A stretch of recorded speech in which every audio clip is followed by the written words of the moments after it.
ನಮಃ. ಹರಿ ಓಂ. ಸತ್ರಾಸ್ತ್ರೋದಿತ ವರ್ತ್ಮನಾ ಪದಮಿದಂ ಧ್ಯಾಯನ್ಮದಂ ಕಂಕಿತಾಃ ಮನ್ಮಂತ್ರಂ ಜಪಶಾಸ್ತ್ರ ಸಂಪದಮತೋ ದಾಸ್ಯಾಮಿ ಭಾಗ್ಯೈ ಸಹ. ತತ್ವಾನ್ಯಪಿ ಬೋಧಯಾಮಿ ತದನು ಪ್ರಾಪ್ಯ ಮದಂಗ್ರಿರ್ಭವೇತ್ ಇತ್ಯಾಘೋಷಯತೀವ ಯಃ ಕರಚಯೈಃ ತಂ ವಾಜಿವಕ್ತ್ರಂ ಭಜೇ. ಅಸ್ಮದ್ಗುರು ಸಮಾರಂಭಾಂ ಟೀಕಾಕೃತ್ಪಾದಮಧ್ಯಗಾಂ ಶ್ರೀಮದಾಚಾರ್ಯ ಪರ್ಯಂತಾಂ ವಂದೇ ಗುರು ಪರಂಪರಾಂ.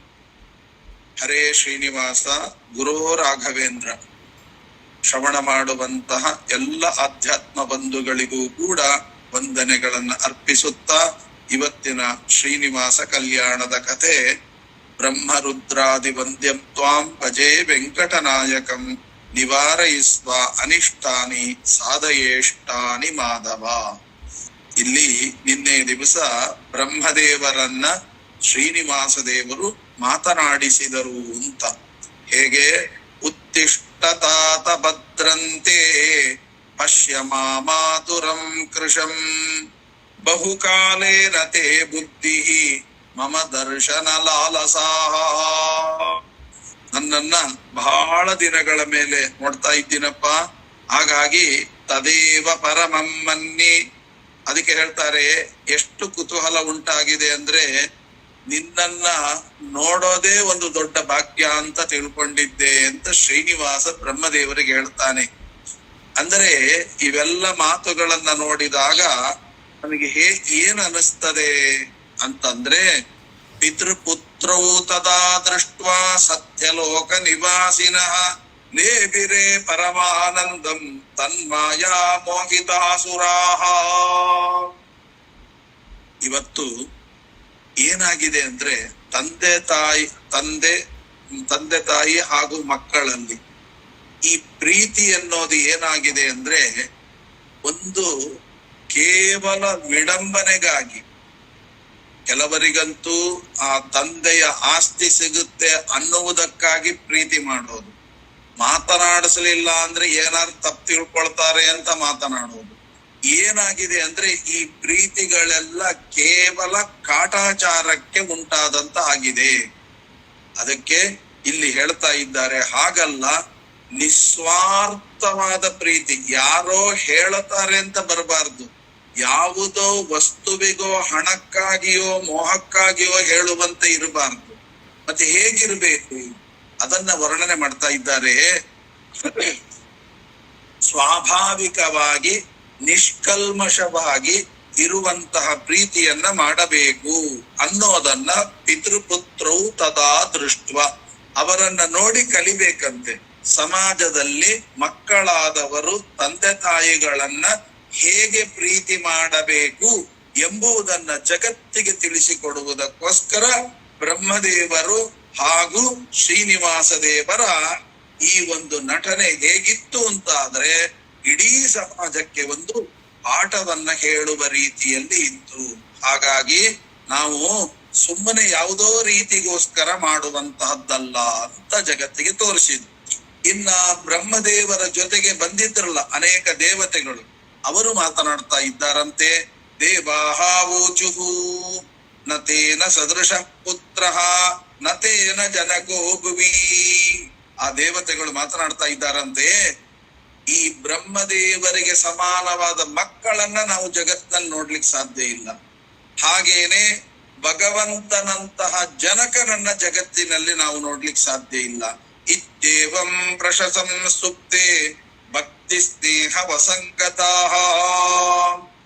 ಆದ್ದರಿಂದ ಆ ತಂದೆ ಮಕ್ಕಳಲ್ಲಿ ಈ ದೇವತೆಗಳು ಎಂತಹ ಭಕ್ತಿಯನ್ನ ಮಾಡಿದ್ರು ಅಂದ್ರೆ, ಶ್ಲಾಘನೆ ಮಾಡಿದ್ರು ಅಂದ್ರೆ, ಅವರು ಮಾಡಿದ ಭಕ್ತಿಗೆ ಅಂದ್ರೆ ತಂದೆ ತಾಯಿಗಳು ಜೊತೆಗೆ ಮಕ್ಕಳು ಹೇಗಿರಬೇಕು ಅಂತ ಏನು ತೋರಿಸಿದ್ರು ಬ್ರಹ್ಮದೇವರು ಶ್ರೀನಿವಾಸ ದೇವರು, ಅದನ್ನ ನೋಡಿ ಆನಂದ ಪಟ್ಟು ಭಕ್ತಿ ಮಾಡಿದ್ರಲ್ಲ ಈ ದೇವತೆಗಳಿಗೆ, ಆ ಭಕ್ತಿಗೆ ಏನು ಫಲ ಕೊಡಬಹುದು ಅಂತ ಕೇಳಿದ್ರೆ ಮೋಕ್ಷ ಕೊಟ್ರು ಅದಕ್ಕೆ ಸಮ ಅಲ್ಲ, ಅಂತಹ ಆನಂದವನ್ನ ಅವರು ಪಟ್ರು ಅಂತ.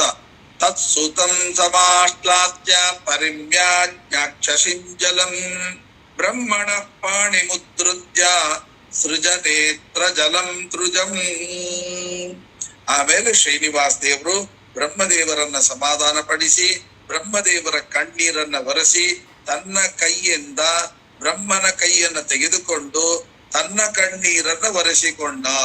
ಆ ಬ್ರಹ್ಮದೇವರ ಕೈ ತಗೊಂಡ, ತನ್ನ ಕಣ್ಣೀರು, ತನಗೇನು ಕಣ್ಣೀರು ಬಂದಂತೆ ನಟನೆ ಮಾಡಿದ್ದ ಆ ಬ್ರಹ್ಮದೇವರ ಕೈಯಿಂದ ತನ್ನ ಕಣ್ಣೀರನ್ನ ತಾನು ಒರೆಸಿಕೊಂಡ ಅಂತ ಉಂಟು. ಬಹಳ ಅದ್ಭುತವಾದ ಮಾತಿದು.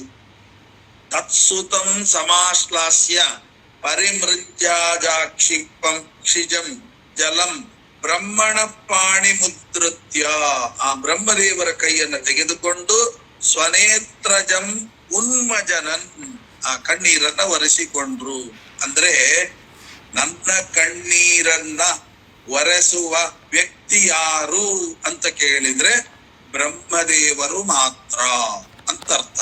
ಹಾಗಾದ್ರೆ ದೇವರಿಗೆ ಕಣ್ಣೀರುಂಟಾ ಅಂದ್ರೆ ಉಂಟು. ಯಾವ ಕಣ್ಣೀರು ಅಂದ್ರೆ, ನಾನು ಹಿಂದಕ್ಕೆ ಈ ಮಾತು ಹೇಳಿದ್ದೆ, ನೇತ್ರಾವತಿ ಎಂಬತಕ್ಕಂತ ನದಿ ಯಾವುದದು? ಭಗವಂತನ ಕಣ್ಣೀರು. ಕಣ್ಣೀರಿನಲ್ಲಿ ಎರಡು ತರ, ದುಃಖದ ಕಣ್ಣೀರು ಬೇರೆ, ಸುಖದ ಕಣ್ಣೀರು ಬೇರೆ ಅಂತ. ಸುಖವಾದಾಗ ತಣ್ಣಗಿನ ನೀರು ಬರುತ್ತೆ, ದುಃಖವಾದಾಗ ಬಿಸಿ ನೀರು ಬರುತ್ತೆ. ನಮ್ಮ ದೇವರ ಕಣ್ಣಿನಲ್ಲಿ ಯಾವತ್ತೂ ಬಿಸಿ ನೀರು ಬಂದದ್ದಿಲ್ಲ, ತಣ್ಣನ ನೀರೇ. ಅದಕ್ಕೆ ಇವತ್ತು ನೇತ್ರಾವತಿ ತಣ್ಣಗಿರೋದು ಅಂತ ವಾದರಾಜ ತಿಳಿಸ್ತಾರೆ. ಹಾಗಾಗಿ ಬ್ರಹ್ಮದೇವರ ಕಣ್ಣಿಂದ ಯಾಕೆ ಒರೆಸಿದ್ರು? ಸರಿಯಾಗಿ ಅರ್ಥ ಮಾಡಿಕೊಂಡವ ಬ್ರಹ್ಮ, ಯಾಕೆ ಅವನು ಜ್ಞಾನಿ. ಆದ್ದರಿಂದ ಅಂತಹ ಬ್ರಹ್ಮ ನನ್ನ ಕಣ್ಣೀರನ್ನು ಒರೆಸಲಿಕ್ಕೆ ಸಮರ್ಥ ಅಂತ ತಿಳಿದುಕೊಂಡು ಆಗ ಒರೆಸಿದಾಗ ಏನಪ್ಪಾ ನಿನಗೆ ಅನಿಸ್ತು? ಬಿಸಿ ಇದೆಯಾ ತಣ್ಣಗಿದೆಯಾ? ಸ್ವಾಮಿ ನಿಮ್ ಕಣ್ಣೀರು ತಣ್ಣಗೆ ಇದೆ ಅಂದ್ರೆ ನೀವು ಆನಂದ ತೃಪ್ತರು, ಪೂರ್ಣಾನಂದ ತೃಪ್ತರು ಅನ್ನೋದನ್ನ ಜಗತ್ತಿಗೆ ನಾನು ತೋರಿಸ್ತಾ ಇದ್ದೇನೆ ಅಂತ ಹೇಳಿ ವಲ್ಮೀಕಸ್ಥಾನಮಾಶ್ರಿತ್ಯ ಪುತ್ರೇಣ ಸಹತಾತ್ಮಿನಾನ್ ತತ್ರ ಚ ಶ್ರೀನಿವಾಸ ಸ್ವಮುವಾಚ ಪುರುಷೋತ್ತಮ.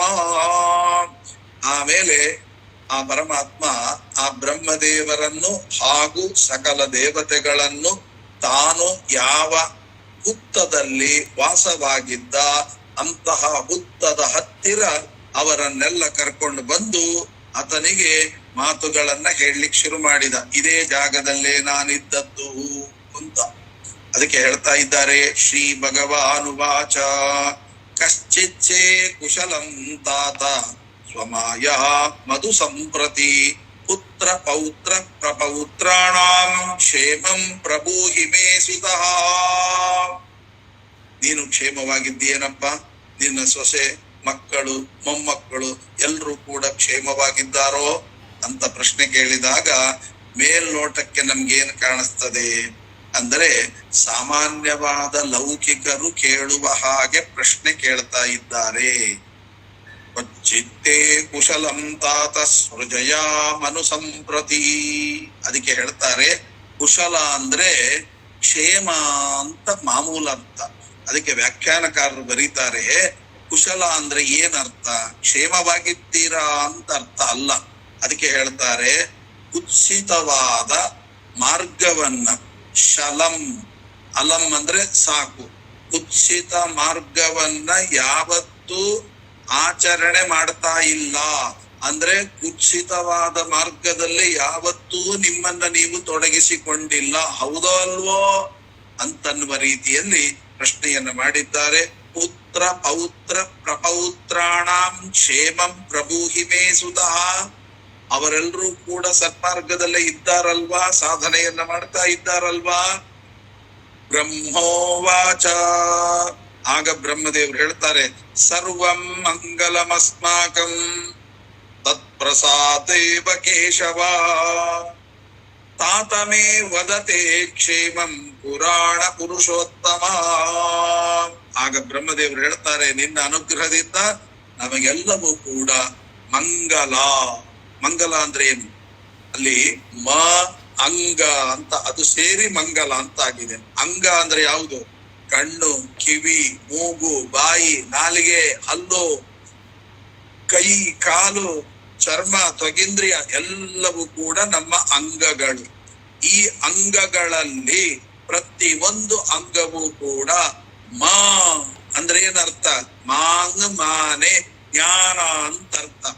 ಎಲ್ಲ ಅಂಗಗಳು ಕೂಡ ಭಗವಂತನ ತತ್ವಜ್ಞಾನವನ್ನ ಪಡೆಯಲಿಕ್ಕೆ ಅರ್ಹವಾಗಿದೆ ಅಂತ ಅರ್ಥ. ಬ್ರಹ್ಮದೇವರು ಹೇಳ್ತಾರೆ, ಏನು? ನಾವು ನನ್ನ ಸೊಸೆಯಂದರು, ಮಕ್ಕಳು, ಮೊಮ್ಮಕ್ಕಳಾದಿಯಾಗಿ ಸಕಲ ದೇವತೆಗಳು ನಿನ್ನನ್ನ ಪ್ರತಿ ಒಂದು ಅವಯವಗಳು, ಕಣ್ಣು ನೋಡಿದ್ರೆ ಅಲ್ಲಿ ನಿನ್ನನ್ನೇ ನೋಡಂತೆ, ಮಾತನಾಡಿದ್ರೆ ನಿನ್ನನ್ನೇ ಸ್ತೋತ್ರ ಮಾಡಂತೆ, ಕೇಳಿದ್ರೆ ನಿನ್ನ ಮಂಗಳ ಕಥೆಯನ್ನೇ ಕೇಳತ್ತೆ. ಇದನ್ನೇ ದಾಸರು ಹೇಳೋದು, ಭೂಷಣಕ್ಕೆ ಭೂಷಣ ಇದು ಭೂಷಣ. ಹರಿಯ ಕಥೆಗಳನ್ನ ಕೇಳುವುದೇ ಕರಣಗಳಿಗೆ ಭೂಷಣ ಅಂತ. ಹೀಗೆ ಅನೇಕ ವಿಧವಾದಂತ ಮಹಾತ್ಮೆಯನ್ನ ಹೇಳ್ತಾ ಇದ್ದಾರೆ. ಎಲ್ಲ ಅಂಗಗಳು ಕೂಡ ನಿನ್ನನ್ನ ಹೊರತು ಅನ್ಯವ ನಾನರಿಯೇ, ನಿನ್ ಹೊರತು ಅನ್ಯವ ನಾನರಿಯೇ ಅಂತ ಅನ್ನುವ ದಾಸರ ಮಾತುಗಳು ಇಲ್ಲಿ ಅದನ್ನೇ ಹೇಳ್ತಾ ಇದ್ದಾರೆ. ಯಾಕೆ? ನೀನೇ ನಮಗೆ ಕ್ಷೇಮ. ಕ್ಷೇಮ ಅಂದ್ರೇನು? ಸುಖವನ್ನ ಕೊಡುವವ, ಅಂದ್ರೆ ಮೋಕ್ಷವನ್ನ ಕೊಡುವವ. ಯಾಕೆ? ನೀನು ಪುರಾಣ ಪುರುಷೋತ್ತಮ. ನೀನು ಪುರಾಣ ಪುರುಷೋತ್ತಮ, ಪುರಾಣನಾಗಿದ್ದೀಯಾ ಅಂತ ತಿಳ್ಕೊಂಡಿದ್ದೇನೆ. ಪುರಾಣ ಅಂದ್ರೆ ಏನು? ಅಂದ್ರೆ ಪುರಾತನ ಅಂತ ಅರ್ಥ. ಪುರಾತನ ಅಂದ್ರೆ ಏನು? ಪುರಾ ಅಣ ಅಂದ್ರು ಒಂದೇ, ಪುರಾತನ ಅಂದ್ರು ಒಂದೇ. ಪುರಾಣ ಕಾಲದ್ದು ಅಂದ್ರೇನು? ಹಿಂದಿಂದು ಅಂತ ಅರ್ಥ. ಪುರಾತನ ಅಂದ್ರೇನು? ಹಿಂದಿದ್ದು ಅಂತ ಅರ್ಥ. ಆದ್ರೆ ಇಲ್ಲಿ ಪುರಾತನ ಅಂತಂದ್ರೆ ಏನ್ ಅರ್ಥ ಅಂದ್ರೆ, ಪುರಾತನ ಅಂದ್ರೆ ಹಳೇದು ಅಂತ ಒಂದು ಅರ್ಥ. ಇಲ್ಲಿ ಮಾತನಾಡಿದ್ದು ಹಾಗಲ್ಲ. ಪುರಾತನ ಅಂದ್ರೆ ಬಿಡಿಸಿ ಗೊತ್ತಾಗುತ್ತೆ. ಪುರ ಆತನ ಅರ್ಥ ಆಯ್ತಲ್ಲ. ಈ ಶರೀರ ಇದೆಯಲ್ಲ, ಇದೆಲ್ಲ ನೀ ದಯದೆ ಕೊಟ್ಟದ್ದು.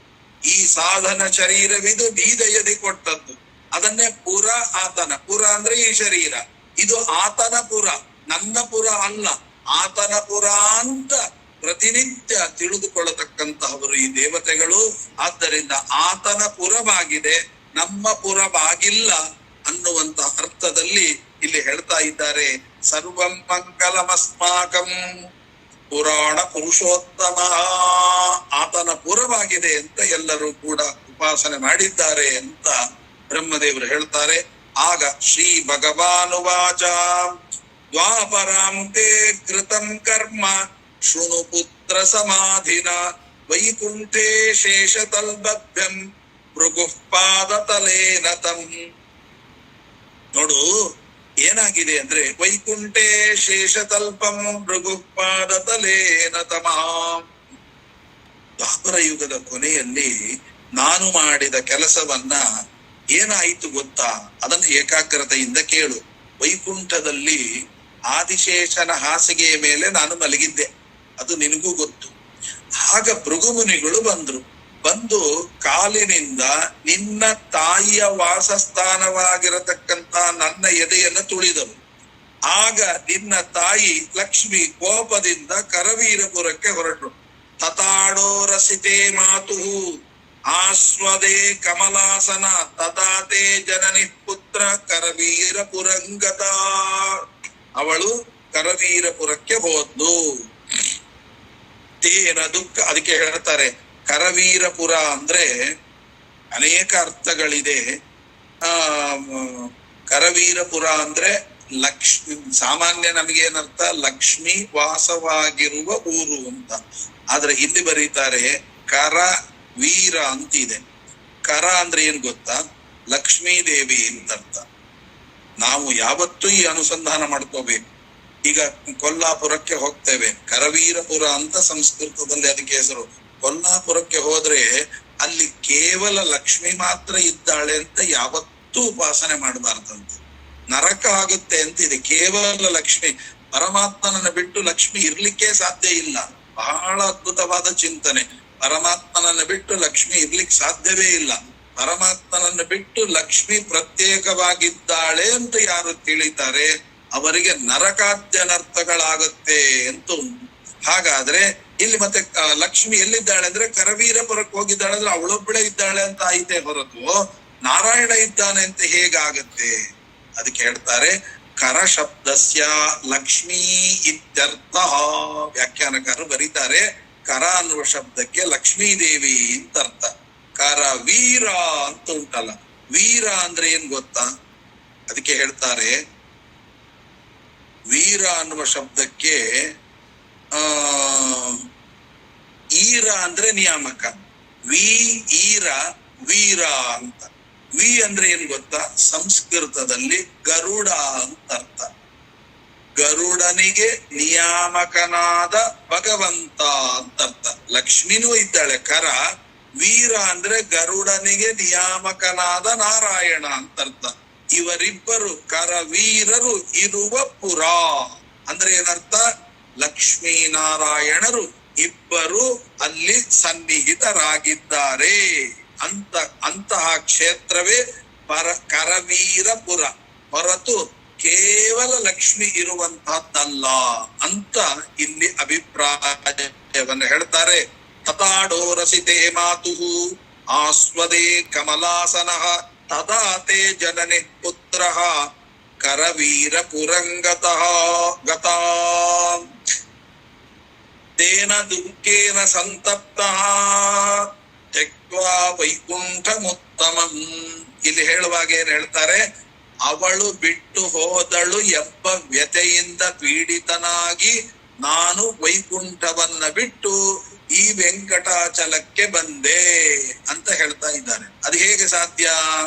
ಅದಕ್ಕೆ ಉತ್ತರ ಕೊಡ್ತಾರೆ, ಹಾಗಲ್ಲ. ಮತ್ತೇನರ್ಥ ಅಂದ್ರೆ ತೇನ ದುಃಖೇನ ಸಂತಪ್ತಃ, ಅಂತಹ ದುಃಖದಿಂದ ಕೂಡಿದವನಾಗಿ ವೈಕುಂಠವನ್ನು ಬಿಟ್ಟು ಬಂದೆ. ವೈಕುಂಠ ಅಂದ್ರೇನೆ ದುಃಖವಿಲ್ಲದ ಜಾಗ. ಮತ್ತೆ ಇವನು ಹೇಳ್ತಾ ಇದ್ದಾನೆ ದುಃಖದಿಂದ ಕೂಡಿದವನಾಗಿ ವೈಕುಂಠದಿಂದ ಬಿಟ್ಟು ಬಂದೆ ಅಂತ. ಇದು ಹೇಗೆ ಸಾಧ್ಯ? ಅದಕ್ಕೆ ಹೇಳ್ತಾರೆ ದುಃಖ ಅನ್ನುವ ಶಬ್ದಕ್ಕೆ ಅರ್ಥ ಏನು ಅಂದ್ರೆ, ದೂ ಅಂದ್ರೆ ದೂ ಅನ್ನುವ ಶಬ್ದಕ್ಕೆ ದುಃಖ ಅಂತ ಅರ್ಥ. ಕ ಅಂದ್ರೆ ಏನು ಗೊತ್ತಾ? ನಿವಾರಣೆ ಅಂತ ಅರ್ಥ. ಸ್ವಚ್ಛವಾಗಿ ತೊಳೆದದ್ದು ಅಂತ ಅರ್ಥ. ಅಂದ್ರೆ ದುಃಖವನ್ನು ಚೆನ್ನಾಗಿ, ಬಟ್ಟೆ ಒಗೆದ್ರು ಅಂದ್ರೆ ಏನು? ಬಟ್ಟೆಯಲ್ಲಿರತಕ್ಕಂತ ಕೊಳೆಯನ್ನ ಒಂದು ಚೂರು ಇಲ್ಲದಿದ್ದಾಗೆ ತೊಳೆದದ್ದು ಅಂತ ಅರ್ಥ. ಹಾಗೆ ದುಃಖ ಅಂದ್ರೆ ತೊಳೆಯೋದು ಅಂದ್ರೆ ಏನು? ದುಃಖವನ್ನು ತೊಳೆಯೋದು ಅಂದ್ರೆ ಏನು?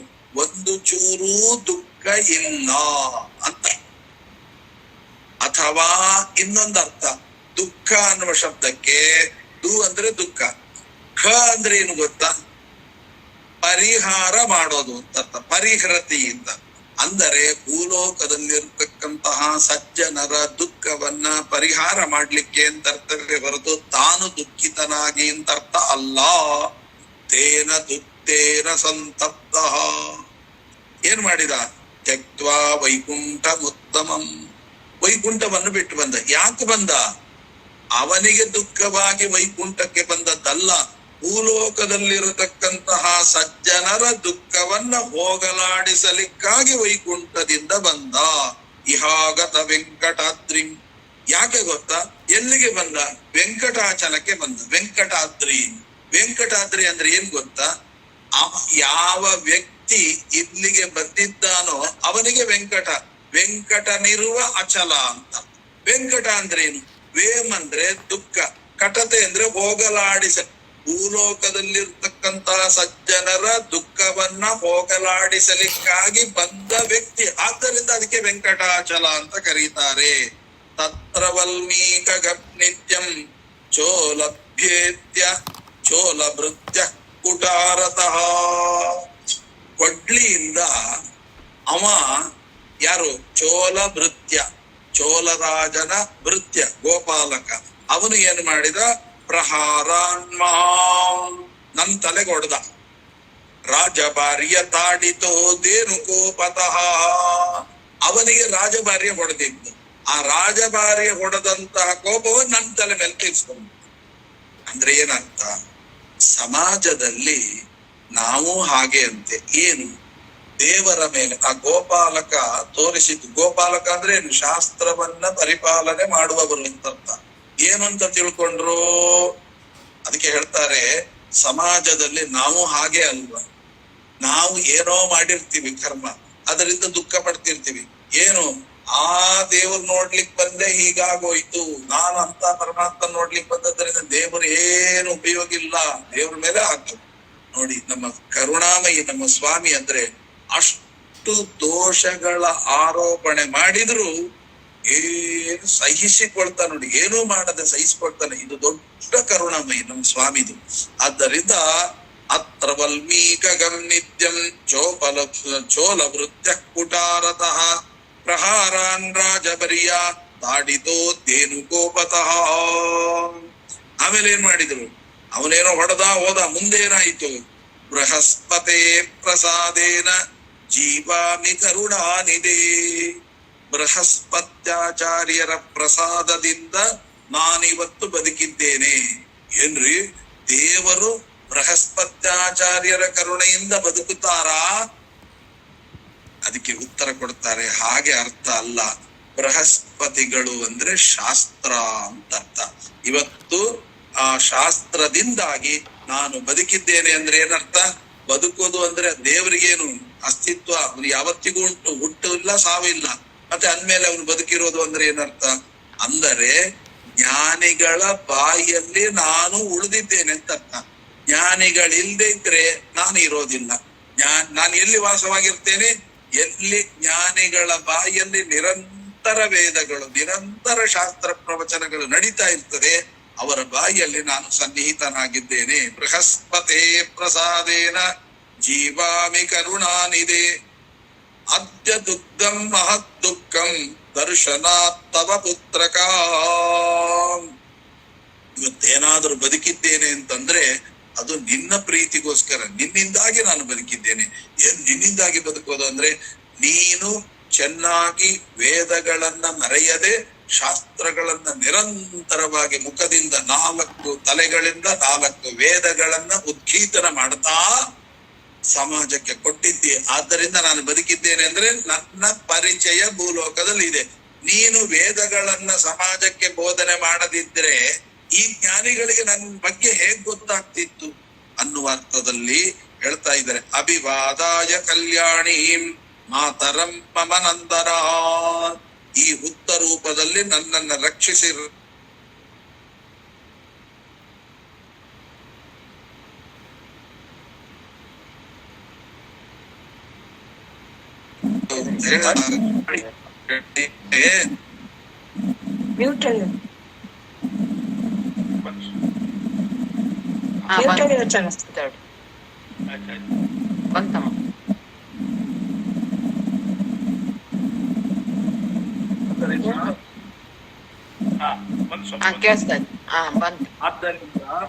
ಭಗವಾನುವಾಚ.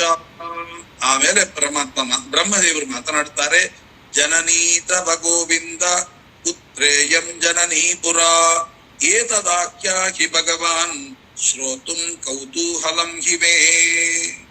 ಆಮೇಲೆ ಹೇಳ್ತಾ ಇದ್ದಾರೆ, ಹೇ ಗೋವಿಂದ, ನಿನ್ನ ತಾಯಿ ಆಗಿರ್ತಕ್ಕಂಥ ಈ ಬಕುಲೆ ಹಿಂದೆ ಯಾರಾಗಿದ್ರು, ಅವಳು ಯಾಕೆ ಎಲ್ಲಿ ಹುಟ್ಟಿದ್ದು, ಅವಳ ಪೂರ್ವ ಇತಿಹಾಸವೇನು, ಅವೆಲ್ಲವನ್ನು ಕೂಡ ಶ್ರೋತು ಇಚ್ಛಾಮಿ, ಅದನ್ನ ನನಗೆ ಕೇಳಬೇಕು ಅಂತಿದೆ, ಅದನ್ನ ನನಗೆ ತಿಳಿಸು ಅಂತ. ಆಗ ಭಗವಂತ ಹೇಳ್ತಾನೆ, ಯಶೋದಾ ಬಕುಲಾ ಭೂತ್ಯೈಹಿ ವರ್ತತೆ ವೆಂಕಟಾಚಲೆ ರಕ್ಷಿತೋಹಂ ತಯಾ ಭದ್ರ ಬಹುಕಾಲಂ ಪಿತಾಮಹಃ ಆಪತ್ಕಾಲೇ ಯೋ ರಕ್ಷೇತ್ ತಂ ವಿದ್ಯಾತ್ ಪಿತರಂ ಗುರುಂ ಕದಾಚಿನ್ ಮೃಗಯಾಯಸ್ಯ ಪದ್ಮತೀರ್ಥ ಸಮೀಪತಃ. ಅಂದರೆ ನೋಡಿ, ಆಪತ್ಕಾಲದಲ್ಲಿ ಯಾರು ರಕ್ಷಣೆ ಮಾಡ್ತಾರೋ, ಜನನೀ ಚೋಪನೇತಾಚ ಯಶ್ಚ ವಿದ್ಯಾಂ ಪ್ರಯಚ್ಛತಿ ಅನ್ನದಾತ ಭಯತ್ರಾತ ಪಂಚೈತೆ ಪಿತರ ಸ್ಮೃತಃ. ಪಂಚೈತೆ ಪಿತರ ಸ್ಮೃತಾಹ ಅಂದ್ರೆ ಏನು? ಯಾರ್ಯಾರು? ಅಂದ್ರೆ ಮೊದಲನೇದಾಗಿ ಜನ್ಮದಾತೃ, ಯಾರು ನಮಗೆ ಜನ್ಮವನ್ನು ಕೊಟ್ಟಿರ್ತಾರೆ ಅವರು ನಮಗೆ ತಂದೆ ಅಂತ. ಆಮೇಲೆ ಉಪನಯನ ಯಾರು ಮಾಡ್ತಾರೆ ಅವರು ನಮಗೆ ತಂದೆ. ವಿದ್ಯೆಯನ್ನು ಯಾರು ಹೇಳ್ಕೊಡ್ತಾರೆ ಗುರುಗಳು, ಅವರು ನಮಗೆ ತಂದೆ ಇದ್ದ ಹಾಗೆ. ಅನ್ನವನ್ನ ಯಾರು ನೀಡ್ತಾರೆ ಅವರೂ ತಂದೆಯೇ. ಇನ್ನೊಂದು ಭಯ ಪರಿಹರಿಸುವವರು, ಭಯತ್ರಾತ, ಜೀವನದಲ್ಲಿ ಭಯ ಪರಿಹರಿಸುವವರಿದ್ದಾರಲ್ಲ ಅವರು ತಂದೆ. ಈಗ ನೋಡಿ, ಏನೋ ದುಃಖದಲ್ಲಿ ಇರ್ತಾನೆ, ಯೋಚನೆ ಮಾಡಬೇಡಪ್ಪ, ಭಗವಂತನ ರಕ್ಷಣೆ ಆಗೇ ಆಗುತ್ತೆ, ಈ ಮಂತ್ರ ಜಪ ಮಾಡು ನಿನಗೆ ಒಳ್ಳೇದಾಗುತ್ತೆ ಅಂತ ಯಾರು ಹೇಳ್ತಾರೆ ಅವರೂ ತಂದೆಗೆ ಸಮಾನ. ತಂದೆಗೆ ಕೊಡುವ ಗೌರವವನ್ನ ಅವರಿಗೆ ಕೊಡಬೇಕು ಅಂತ ಈ ರೀತಿಯಾಗಿ ಹೇಳ್ತಾರೆ. ಯಶೋದಾ ಬಕುಲಾಭೂಪ್ಯೈಹಿ ವರ್ತತೆ ವೆಂಕಟಾಚಲೆ ರಕ್ಷಿತೋಹಂ ತಯಾ ಭದ್ರ ಬಹುಕಾಲಂ ಪಿತಾಮಹ. ಆದ್ದರಿಂದ ನಾನು ಇಲ್ಲಿ ಬಹಳ ಕಾಲದಿಂದ ಇದ್ದಾಳೆ, ವಿಪತ್ಕಾಲದಲ್ಲಿ ಯಾರು ಕಾಪಾಡ್ತಾರೆ ಅವರನ್ನ ತಂದೆ ಗುರು ಅಂತ ಹೇಳಬೇಕು. ಪದ್ಮ ಸರೋವರದ ಬಳಿಯಲ್ಲಿ ನಾನು ಬೇಟೆಯಾಡ್ತಾ ಇರುವಾಗ ಈ ವನದಲ್ಲಿ ಕೆಲವರು ಕನ್ಯಕೆಯರು ಬಂದು ಅವರ ಮಧ್ಯದಲ್ಲಿ ಅತ್ಯಂತ ವಿರಾಜಮಾನಳಾಗಿರತಕ್ಕಂತ ಒಬ್ಬ ಕನ್ಯೆ ನನ್ನ ಸಮೀಪಕ್ಕೆ ಬಂದಿದ್ದಾಳೆ. ಅವಳು ಆಕಾಶರಾಜನ ಮಗಳು ಪದ್ಮಾವತಿ ಅಂತ ಕರೀತಾರೆ. ಅವಳ ಸೌಂದರ್ಯಕ್ಕೆ ಮೋಹಿತನಾಗಿದ್ದೇನೆ. ಆದ್ದರಿಂದ ನೀನು ನನಗೆ ಮಗನಾಗಿದ್ದೆ, ಆದ್ದರಿಂದ ಯಾವುದನ್ನು ಮರೆಮಾಚದೆ ನಿನ್ನ ಮುಂದೆ ನಾನು ಹೇಳ್ತಾ ಇದ್ದೇನೆ, ಆ ಕನ್ಯೆ ನನಗೆ ಲಭಿಸುವಂತೆ ಮಾಡು ಅಂತ ಹೇಳಿ ಈ ರೀತಿಯಾಗಿ ಆ ಕನ್ಯೆಯನ್ನು ನಾನು ಮದುವೆ ಮಾಡಿಕೊಳ್ತೇನೆ, ಅವಳ ನನಗೆ ಸಿಗುವಂತೆ ಮಾಡು ಅಂತ ಹೇಳಿದಾಗ ಏನಾಯಿತು, ಒಳ್ಳೆಯದಾಗಿರತಕ್ಕಂತ ದುಂದುಬಿ ತಾಮೇವ ಘಟಯಾ ಸುತ್ತಂ ಪುತ್ರೋಸಿ ಪರಮೋ ಮಮ ದದತ್ಯೇವಂ ಋಷಿಕೇಶ ಶುಶ್ರುವೇ ದುಂದುಬಿಸ್ವರಃ. ಆಗ ದುಂದುಬಿಗಳೆಲ್ಲವೂ ಕೂಡ ಮೊಳಗಲಿಕ್ಕೆ ಶುರುವಾಗಿದೆ. ಆಗ ಭಗವಂತ ಹೇಳ್ತಾನೆ, ವಾದ್ಯಧ್ವನಿ ಯಾರ್ತಿದು? ನಾನ್ ನಿನಗೆ ಆ ಹುಡುಗಿಯನ್ನು ಮದುವೆ ಮಾಡಿಸು ಅಂದ್ರೆ ವಾದ್ಯಧ್ವನಿಗಳಾಗ್ತಾ ಇದೆಯಲ್ಲ, ಇದು ಯಾರು? ನನ್ನ ಬಳಿಗೆ ಬರುವವರು ಯಾರು ಅಂತ ಕೇಳಿದಾಗ ಆಗ ಹೇಳ್ತಾರೆ, ಭಾರತೀ ದೇವಿಯ ಗಂಡನಾಗಿರತಕ್ಕಂತ ವಾಯುದೇವರು ಜಿಂಕೆಯನ್ನ ಹತ್ತಿಕೊಂಡು ಬರ್ತಾ ಇದ್ದಾರೆ. ಎಷ್ಟೋ ಜನ ಕೇಳ್ತಾರೆ, ಒಬ್ಬೊಬ್ಬರಿಗೆ ಒಂದೊಂದು ವಾಹನ. ಪರಮಾತ್ಮನ ವಾಹನ ಗರುಡ ಅಂದ್ರೆ ವಾಯುದೇವರೇ ವಾಹನ, ವಾಯುವಾಹನ ಅಂತ. ಗರುಡ ದೇವರಲ್ಲಿ ಕಾದಾಚಿತ್ಕ, ಹಾಗೆ ರುದ್ರದೇವರಿಗೆ ವೃಷಭ ವಾಹನ, ಹಾಗೆ ಭಾರತೀಪತಿಯಾಗಿರತಕ್ಕಂತ ವಾಯುದೇವರಿಗೆ ಯಾರು ಅಂತ ಕೇಳಿದಾಗ ಇಲ್ಲಿ ಪ್ರಮಾಣ ಇದೆ ನೋಡಿ. ಏನು ಅಂತ ಹೇಳ್ತಾರೆ, ಏಣಂ ಸಮಾರುಹ್ಯ ಸ ಭಾರತೀಶಃ. ಭಾರತೀಶನಾಗಿರತಕ್ಕಂತ ವಾಯುದೇವರು ಜಿಂಕೆಯನ್ನು ವಾಹನವನ್ನಾಗಿ ಮಾಡಿಕೊಂಡು ಬರ್ತಾ ಇದ್ದಾರೆ. ಆ ಪರಿಮಳ ನೋಡಿ, ಹೊತ್ತುಕೊಂಡು ಬಂದಿದ್ದಾರಂತೆ, ವೆಂಕಟಾದ್ರಿಗೆ ಬಂದಿದ್ದಾರೆ. ಉತ್ತಮವಾದ ಗುಣ ಭಕ್ತಿ ಮಾರ್ಗ ಅನುಸರಿಸಿಕೊಂಡು ಹಿರಿಯ ಮಗನಾಗಿರತಕ್ಕಂತ ವಾಯುದೇವರನ್ನು ನೋಡಿ ಅವರು ಸಂತೋಷವನ್ನ ಪಟ್ಟಿದ್ದಾರೆ ಅಂತ. ಸ್ವೀಯತಾಮಿತಿ ತಂ ವಾಯು ಸಾಧು ಸ್ವಾದಿತ ಭಾಸ್ಪರಃ. ಅಂತಹ ವಾಯುದೇವರನ್ನ ನೋಡಿ ಬ್ರಹ್ಮದೇವರು ಪರಮಾತ್ಮ ಶ್ರೀನಿವಾಸ ಮಾತನಾಡ್ಲಿಕ್ಕೆ ಶುರು ಮಾಡಿದ್ದಾನೆ. ನನಗೆ ಪುತ್ರಾಣ ಮಮ ಕಲ್ಯಾಣ ಗರಿಯೋ ಭಾರತೀಪತಿ, ಭಾರತೀ ಸರ್ವಲೋಕೇಶು ವಿಶ್ರುತ. ಯಾಕೆ ನನಗೆ ಎಲ್ಲರಿಗಿಂತಲೂ ಭಾರತೀಪತಿಯೇ ಶ್ರೇಷ್ಠ ಅಂತ ಪ್ರಶ್ನೆಯನ್ನು ಮಾಡಿದಾಗ ಮುಂದಿನ ಮಾತಿನಲ್ಲಿ ಅದರ ಉತ್ತರವನ್ನು ಕೊಡ್ತಾರೆ. ಅದು ಏನು ಉತ್ತರ ಎಂಬುದನ್ನ ಮತ್ತೆ ನಾಳೆ ಸೇರಿದಾಗ ತಿಳಿದುಕೊಳ್ಳೋಣ ಅಂತ ಹೇಳ್ತಾ, ಅಯಂ ಶ್ಲೋಕಾಭಿಪ್ರಾಯ ಅಯಂ ಕರ್ಮಯಸ್ಪರೆ ತರ್ಪಿತಂ ಪ್ರಕ್ರಿಯಂ ಯಾಂತಿ ದುಃಖಾನಿ ಯನ್ನಾಮತಃ ಅಕ್ಷರೋ ಯೋಜರ ಸರ್ವದೈವಾಮೃತ ಶಿಖಂ ಯಸ್ಯ ವಿಶ್ವಂ ಸದಾ ಜಾತಿ ಪೂರ್ಣಯಾಮೋ ವಾಸುದೇವಂ ದೇವತಾ ಖಂಡಮಂಡಲಂ ಅಸ್ಮತ್ ಗುರುವಂತರ್ಗತ ಭಾರತೀರಮಣಂ ಗತ ಸೀತಾಪತೇಶು ಭಿನ್ನ ಶ್ರೀದೇವಿ ಅವಧಿ ಸಮೇತರಾಗಿರ್ತಕ್ಕಂಥ ದೇವರ ಅಡಿದಾವರೆಗಳಲ್ಲಿ ಈ ಅರ್ಪಿಸುತ್ತಾ ಶ್ರೀ ನಮಸ್ತೆ. 300